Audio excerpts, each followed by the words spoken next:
Dear student, welcome back to my channel. मैं doctor Aradhana Tripathi. आज मैं आप लोगों के लिए बीए थर्ड ईयर प्रसार शिक्षा का 2021 का पेपर लेके आई हूँ। पिछले साल एक्सटेंशन एजुकेशन एवं टेक्सटाइल का पेपर एक साथ हुआ था, जिसमें 50-50 क्वेश्चन आए थे। लेकिन अब की बार आप लोग के एग्जाम में 100 क्वेश्चन आएंगे। ठीक है, तो शुरू करते हैं आज का पेपर। और जो स्टूडेंट मेरे चैनल पर पहली बार आए, प्लीज़ लाइक शेयर सब्सक्राइब कीजिए। फर्स्ट क्वेश्चन देखिए, प्रसार शिक्षा निम्न शब्दों से मिलकर बना होता है। किन शब्दों से मिलकर बना होता है? प्रसार और शिक्षा, दो शब्दों से मिलकर बना होता है। किसका अर्थ है अत्यंत व्यापक एवं महत्वपूर्ण? प्रसार शिक्षा का अर्थ है अत्यंत व्यापक एवं महत्वपूर्ण। एक्सटेंशन शब्द का अर्थ है, एक्सटेंशन शब्द का अर्थ क्या होता है? फैलाना। ज्ञान के फैलाव को, मतलब ज्ञान को फैलाना ही एक्सटेंशन कहलाता है। इंडियन एग्रीकल्चर रिसर्च इंस्टीट्यूट, यह संस्था दिल्ली कब स्थानांतरित हुई थी? तो ये 1936 में स्थानांतरित हुई थी। प्रसार शिक्षा का सर्वप्रथम प्रयोग किस देश में प्रारंभ हुआ? तो ये हुआ था इंग्लैंड में।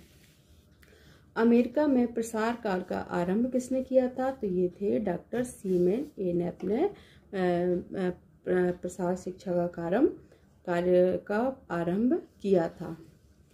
कौन एक अनौपचारिक शिक्षा है? प्रसार शिक्षा एक अनौपचारिक शिक्षा है। मूल्यांकन का सिद्धांत है प्रसार कार्य। विद्यालय, पंचायत और सहकारी समितियां कैसी संस्थाएं होती हैं? ये औपचारिक संस्थाएं होती हैं। शांति निकेतन की स्थापना किसने की थी? ये रविन्द्रनाथ टैगोर ने की थी। सामुदायिक विकास योजना का आरंभ कब हुआ था? तो ये 1952 में हुआ था। मनुष्य एक सामाजिक प्राणी है, यह कथन किसका है? ये कथन है अरस्तु का।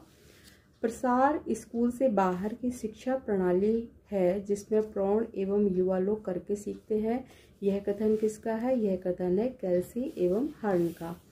एक्सटेंशन किस भाषा के शब्द से बना हुआ है? ये लैटिन भाषा के शब्द से बना हुआ है। प्रसार कार्यकर्ता होता है एक नेता, एक शिक्षक, एक प्रशिक्षक। उपरोक्त सभी राइट आंसर है, उपरोक्त सभी। नेतृत्व एक प्रक्रिया है, कैसी है? प्रदेश व्यापी, विश्वव्यापी, देशव्यापी। उपरोक्त सभी राइट आंसर है, उपरोक्त सभी। पैनल वार्ता में कितने लोग होते हैं? पैनल वार्ता में लगभग 5 से 6 लोग होते हैं, लेकिन 5 से 6 इसमें ऑप्शन में नहीं है, 4 से 6 ऑप्शन में, तो राइट आंसर हो जाएगा बी। नया क्वेश्चन देखिए, गृह विज्ञान शिक्षा का क्षेत्र कैसा है? व्यापक क्षेत्र है।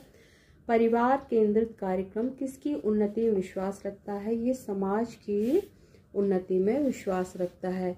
NIN का फुल फॉर्म क्या है? National institute of nutrition. इसी को हम कहते हैं राष्ट्रीय पोषण संस्थान। ये कहाँ पर स्थित है? ये हैदराबाद में स्थित है। कम्युनिकेशन शब्द किस शब्द से विकसित हुआ है? तो ये कम्यून शब्द से विकसित हुआ है। संदेश किसके माध्यम से श्रोता तक पहुंचता है? तो ये संचार के माध्यम से श्रोता तक पहुंचता है। सकारात्मक व नकारात्मक, यह किसके प्रकार है? इसका राइट आंसर है संचार। संचार प्रक्रिया में दूसरा व्यक्ति होता है, कौन होता है? ग्रहणकर्ता होता है। अधिगम का अर्थ है, अधिगम का अर्थ क्या होता है? सीखना। स्मृति का प्रथम सोपान है, स्मृति का प्रथम सोपान क्या होता है? सीखना। थॉर्नडाइक के सिद्धांत का प्रमुख नियम क्या है? अभ्यास, तत्परता का नियम, प्रभाव का नियम। उपरोक्त सभी राइट आंसर है, उपरोक्त सभी। भारत में दूरदर्शन की स्थापना कब हुई थी? तो ये हुई थी 15 सितंबर 1959 में। अपनी बेटी अपना धन योजना की शुरुआत कहाँ से हुई थी? तो ये हरियाणा से हुई थी। चिपको आंदोलन के प्रवर्तक कौन है? ये सुंदरलाल बहुगुणा है। घेंगा रोग किसकी कमी से होता है? ये आयोडीन की कमी से होता है। सती प्रथा निषेध अधिनियम कब आया था? तो ये 1829 में आया था। दलहन संस्थान उत्तर प्रदेश में कहाँ है? तो ये कानपुर में है। नए क्वेश्चन देखिए, राधा कृष्णन कमीशन का गठन कब हुआ था? तो ये 1948 में हुआ था। राष्ट्रीय महिला आयोग का गठन कब हुआ था? 1992 में हुआ था। राष्ट्रीय साक्षरता मिशन की स्थापना कब हुई थी? तो 1988 में हुई थी। उज्ज्वला योजना कब से शुरू हुई? तो ये 2016 से हुई थी। यूजीसी का पूरा नाम क्या है? यूजीसी का पूरा नाम है यूनिवर्सिटी ग्रांट कमीशन। श्यामपट्ट के साथ कौन सी सामग्री का प्रयोग नहीं होता है? ठीक है, तो देखिए डस्टर इसका प्रयोग होता है, चौक इसका भी प्रयोग होता है, स्केल का प्रयोग श्यामपट्ट में नहीं होता है।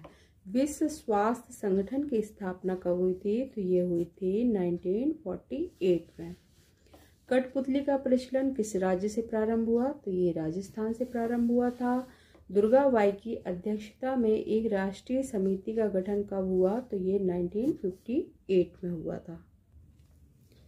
एक विषय हेतु फ्लैश कार्ड की संख्या होनी चाहिए, कितनी होनी चाहिए? ये 10 से 12 होनी चाहिए। राष्ट्रीय प्रौढ़ शिक्षा कार्यक्रम का शुभारंभ कब हुआ था? तो ये 2 अक्टूबर 1978 में हुआ था। इनमें से श्रव्य साधन क्या है? श्रव्य साधन जो हमें सुनाई देते हैं जो साधन, देखिए इसमें रेडियो, प्रदर्शनी, सिनेमा, दूरदर्शन। राइट आंसर क्या होगा? रेडियो होगा इसका, क्योंकि ये सिर्फ सुनाई देता है। प्रदर्शनी में दिखाई देता है, ठीक है, और सिनेमा में सुनाई व दिखाई देता है, तो ये श्रव्य दृश्य है। और ये भी दूरदर्शन भी श्रव्य दृश्य है। और रेडियो क्या है? ये श्रव्य साधन है। राइट आंसर क्या है? ए। आंगनवाड़ी केंद्र में बच्चों को कौन से टीके लगाए जाते हैं? डिप्थीरिया, काली खांसी, टेटनस। उपरोक्त सभी राइट आंसर है, उपरोक्त तो सभी। ORS का घोल बच्चों को कब पिलाया जाता है? तो बच्चों को जब दस्त होते हैं तो उस टाइम पे हम लोग ORS का घोल पिलाते हैं, जिससे उसके शरीर में जितनी भी खनिज तत्वों की कमी हुई है या पानी की कमी हुई है, तो जिससे उसकी पूर्ति हो जाए, नमक वगैरह की पूर्ति के लिए हम लोग ORS का घोल बच्चों को पिलाते हैं। कब पिलाते हैं? जब बच्चों को दस्त आते हैं। यूनिसेफ किस दिशा में कार्य करता है? तो ये बच्चों के विकास में कार्य करता है। विश्व स्वास्थ्य दिवस कब मनाया जाता है? तो ये 7 अप्रैल को मनाते हैं। लास्ट क्वेश्चन देखिए बच्चों, खाद्य एवं कृषि संगठन की स्थापना कब हुई थी? तो ये हुई थी 16 अक्टूबर 1945 को। ओके स्टूडेंट, मैंने 150 क्वेश्चन आप लोगों के सॉल्व करा दिए हैं। आप लोग ये क्वेश्चन अच्छे से याद कर लीजिए, इससे कई क्वेश्चन आप लोगों को रिपीट मिलेंगे आने वाले एग्जाम के लिए। तो ठीक है, मिलते हैं नेक्स्ट वीडियो में। प्लीज़ लाइक से सब्सक्राइब कीजिए। Thank you for watching.